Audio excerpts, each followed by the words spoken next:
নমস্কার, জ্যোতির্ময় দেবশ্রী। আজকে বলবো মে মাসের রাশিফল। মে মাসের রাশিফল বলার আগে আমাদের একটু ট্রানজিটটা জেনে নিতে হবে, কোথায় কোন গ্রহ বসে থাকে। মে মাসের 15 তারিখ অবধি রবি বসে থাকবে মেষ রাশিতে, তারপর চলে যাবে আপনার বৃষ রাশিতে। সেখানে মেষ রাশিতে রবি শুক্র কানেকশন হয়ে বসে থাকবে। বৃষ রাশিতে থাকবে বৃহস্পতি এবং কেতু থাকবে কন্যা রাশিতে, শনি থাকবে কুম্ভ রাশিতে এবং আমরা মীন রাশিতে পেয়ে যাব রাহু মঙ্গল বুধ কানেকশন। 15 তারিখের পর বুধ চলে যাবে মেষ রাশিতে, সেখানে বুধ শুক্র কানেকশন হয়ে বসে থাকবে। তো এই গেল কানেকশন। এই রাশিফলের প্রথম রাশি আসছে মেষ। তো মেষ রাশির রাশিফল মানে এই মাসটা, মে মাসটা কেমন চলবে। প্রথমেই বলবো 12th হাউসে মঙ্গল রাহু কানেকশনের জন্য কিন্তু মেষ রাশির শরীর স্বাস্থ্যের দিকে খেয়াল দিতে হবে এবং সবসময়ই বলবো অর্থের দিকেও খেয়াল দিতে হবে, যাতে অর্থটা সঞ্চয় হয়, খরচা কম হয়। দেখা যাচ্ছে অর্থ খরচা আছে। এছাড়া সন্তানের শরীর স্বাস্থ্যের দিকে খেয়াল দিতে হবে এবং তার সঙ্গে বলবো সন্তানের পড়াশোনার দিকেও আপনাদেরকে খেয়াল দিতে হবে, কারণ সময় যখন খারাপ যায়, প্রত্যেকটা জায়গায় খারাপ যায়। এছাড়া ব্যবসার উন্নতি আছে, চাকরির প্রাপ্তির সম্ভাবনা আছে, এগুলো তো আছেই। সেকেন্ড হাউসে যেহেতু বৃহস্পতি থাকবে, সেহেতু অনেকগুলো কানেকশন বাড়তে থাকবে, ব্যবসার দিক থেকে বলো বা চাকরির দিক থেকে বলো, কানেকশন বাড়তে থাকবে। তারপরে আসবো বৃষ রাশি। বৃষ রাশির জাতক জাতিকাদের এই সময়টা কিন্তু বেটার, সব থেকে খুব ভালো সময় বৃষ রাশির জাতক জাতিকাদের। সন্তানের পড়াশোনা, সন্তানের শরীর স্বাস্থ্য বা স্টুডেন্ট যারা আছে ছাত্রছাত্রী তাদের পড়াশোনা, যারা হায়ার স্টাডিজ করছো তাদের অন্য জায়গায় মানে পড়াশোনা শেষ হলো, চাকরির প্রাপ্তি আছে বা বিদেশে যেতে চাইলে সেই জায়গায় যেতে পারছো, যেতে পারবে এবং যারা চেষ্টা করছো তাদের কিন্তু এই সময় একদম মানে পেয়ে যাবেই, এরকম কন্ডিশন। দাম্পত্য জীবনে শান্তি বজায় থাকবে। যারা নতুন চাকরি খুঁজছো বা জয়েন করছো তাদের ক্ষেত্রেও ভালো সম্ভাবনা রয়েছে। যদি নতুন কোনো ব্যবসা শুরু করতে চাইছো, কোনো প্রজেক্ট শুরু করতে চাইছো, বৃষ রাশির জাতক জাতিকাদের ক্ষেত্রে এখন ঠিক সময়, পারফেক্ট সময়। এখন একটা বছর বৃষ রাশির জাতক জাতিকারা সমস্ত কাজ তারা করতে পারবে। এরপরে আসবো মিথুন রাশি। মিথুন রাশির যা একটু কিন্তু এখন একটু সময়টা খারাপের মধ্যে দিয়ে যাবে। প্রথমত অর্থগতি, মানে পয়সার জায়গায় ভীষণভাবে খরচাটা খুব সমঝে চলতে হবে। বাস্তুতে, নিজের ঘরে গৃহের বাস্তুতে বয়স্ক যারা রয়েছে তাদের মধ্যে অসুখ বিসুখের সম্ভাবনা থাকবে।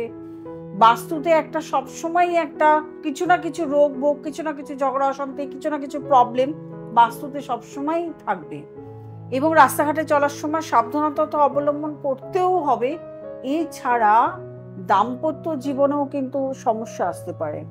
ভাগ্যের জায়গাটা একটু নড়বড়ে, এই সময় ভাগ্যটা সঙ্গ নাও দিতে পারে। তবে বলবো স্টুডেন্ট বা ছাত্র যারা আছে তাদের ক্ষেত্রে এই সময়টা ভালো, পরিশ্রম করলে মানে যেহেতু নবমের শনি রয়েছে, পরিশ্রম করলে কিন্তু ফল পাবে। দশমে যেহেতু রাহু মঙ্গল কানেকশনটা ভালো নয় অর্থের দিকে, সেই জন্য বারবার করে অর্থের জায়গাটা, এই জায়গাটা প্রবলেম থাকবে। 45 দিন থাকবে, মানে মে মাসটা তো থাকবেও, জুন মাসে কিছুটা সময়ও কিন্তু এটা পাচ্ছ।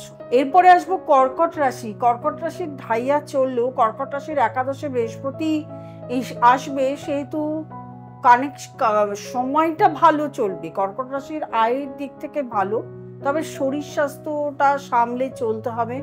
চোট আঘাত এগুলো আসতে পারে, কিন্তু ভাগ্যের জায়গাটা একটু দেখতে হবে। অষ্টম ঘর নবম ঘরে রাহু মঙ্গল কানেকশন থাকবে, ভাগ্যের জায়গাটা একটু সঙ্গ নাও দিতে পারে। তবে যারা ছাত্রছাত্রী আছো, যারা উচ্চ শিক্ষা করছো, প্রত্যেকের ক্ষেত্রে ভালো। সন্তান ক্ষেত্র ভালো, একটু পরিশ্রম করলে কিন্তু রেজাল্টটা ভালো হবে। নতুন কোনো ব্যবসা শুরু করতে গেলে অবশ্যই কোনো জ্যোতিষের সঙ্গে মানে একদম পরামর্শ করে এগোতে হবে। যেহেতু ঢাইয়া চলছে, যদি নিজের দশা অন্তর্দশা ভালো থাকে অবশ্যই ব্যবসা শুরু করতে পারো। এছাড়া শরীর স্বাস্থ্যের দিকে ধ্যান দিয়ে চলো, কোনো অসুবিধা নেই।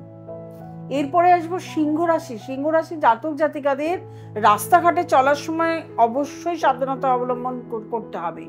যানবাহন যারা চালাচ্ছে, সাইকেল হোক, রিক্সা হোক বা গাড়ি হোক বা স্কুটার হোক বা বাইক হোক, যাই হোক, তাকে সবসময় রাস্তাঘাটে সাবধানতা অবলম্বন করে চলতে হবে।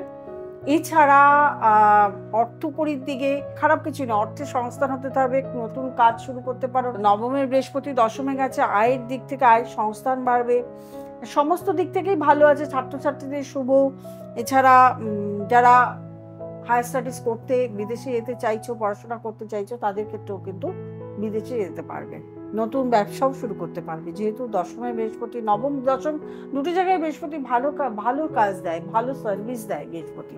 এরপরে আসবো কন্যা রাশি। কন্যা রাশি কেতু এখানে রয়েছে এবং সমসপ্তমে রাহু মঙ্গল, এটা কিন্তু আগে ফার্স্ট দেখার। দাম্পত্য জীবন এটাও একটা চরম অশান্তির সম্মুখীন হলেও হতে পারো, এবং তার সঙ্গে বলবো যে অর্থনৈতিক দিক থেকেও, ব্যবসার দিক হোক, অর্থনৈতিক দিক হোক, রাস্তাঘাটে চলাফেরা, এইগুলো কিন্তু সাবধানে চলতে হবে। আমি লাস্ট মান্থে কানেকশনে কিন্তু এর আগেও রাহু মঙ্গল নিয়ে বলে এসেছি, এবারও রাহু মঙ্গল নিয়ে বলেছি, সুতরাং এটা কিন্তু একটু সাবধানতা। তবে বৃহস্পতির দৃষ্টি যখন কন্যা রাশির উপর পড়ছে, বৃহস্পতির দৃষ্টি, পঞ্চম দৃষ্টি পড়ছে কন্যা রাশির উপরে, দৃষ্টি পড়ার জন্য কিন্তু কন্যা রাশি একটু হলেও মানে আগের থেকে বেটার থাকবে। কেতু ছিল থাকার জন্য যে পরিস্থিতি ছিল, তার থেকেও অনেকটা বেটার থাকবে আশা করি। বেটার থাকলেই ভালো, ভালোর জন্যই বলা, সাবধানতার জন্যই বলা। যদি ভালো থাকো তাহলে অতি উত্তম, ভালো থাকো, থাকার জন্যই এই প্রোগ্রামগুলো করা। যারা নতুন প্রোগ্রাম দেখছো তারা অবশ্যই সাবস্ক্রাইব করবে, লাইক করবে, কমেন্ট করবে, শেয়ার করবে এবং নোটিফিকেশন অল বেলটি প্রেস করতে ভুলবে না। আর যারা আমার কাছে আসতে চাইছো কনসালটেশনের জন্য, নিচে স্ক্রলে যে নাম্বারটি রয়েছে সেটাতে ফোন করবে, বুকিং করে চেম্বারে চলে আসবে, অথবা অনলাইন কনসালটেশনও আমার কাছে চালু আছে। যারা দূরে থাকো, আসতে পারছো না, তারা অনলাইন কনসালটেশন করে নেবে। প্রত্যেকে ভালো থাকবে, আনন্দে থাকবে। নমস্কার।